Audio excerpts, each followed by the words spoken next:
शहराची खबरबात या बातमीपत्राचे प्रायोजक आहेत Mac care super speciality hospital Ahmednagar.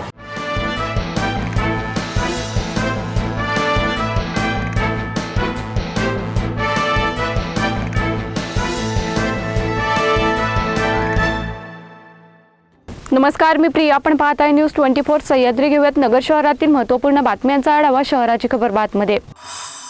नगर कल्याण महामार्गावरील केडगाव लिंक रस्ता भूषण नगरला जोडणाऱ्या चौकात रस्ता अतिशय खराब झाला आहे। त्याची त्वरित दुरुस्ती करावी अशी मागणी उद्धव बाळासाहेब ठाकरे शिवसेनेच्या वतीने नगरपंचायत समितीचे माजी उपसभापती डॉक्टर दिलीप पवार यांनी केली आहे।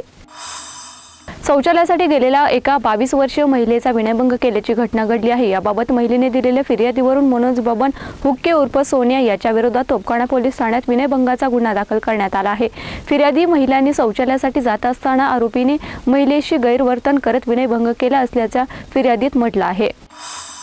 सीना नदीत वारंवार होणारे अतिक्रमण रोखण्यासाठी महापालिका व भूमी अभिलेख विभागाने नदीची मोजणी हाती घेतली आहे। आतापर्यंत सुमारे 5 ते 6 किलोमीटरची मोजणी पूर्ण झाली आहे।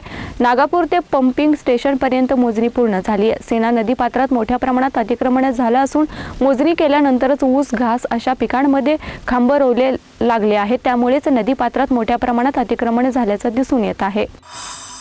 नागरिकांच्या समस्या सोडवण्यासाठी प्राधान्य दिल्याने प्रभागात गेल्या काही वर्षात चांगली विकास कामे उभी राहिली आहेत। नागरिकांच्या सहकार्यामुळे प्रत्येक भागाला न्याय देण्याचा प्रयत्न केला असं प्रतिपादन स्थायी समितीचे माजी सभापती गणेश कवडे यांनी केले। कवडे यांच्या विकास निधीतून प्रभाग क्रमांक 13 मधील शिवपाड मंगल कार्यालय परिसरात रस्त्याच्या काँक्रिटीकरणास प्रारंभ करण्यात आलाय।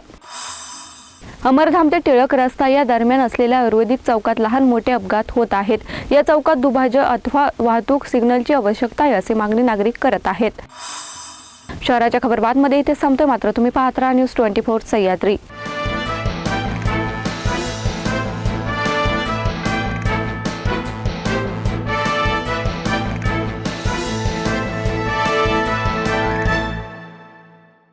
Mac care super speciality hospital Ahmednagar.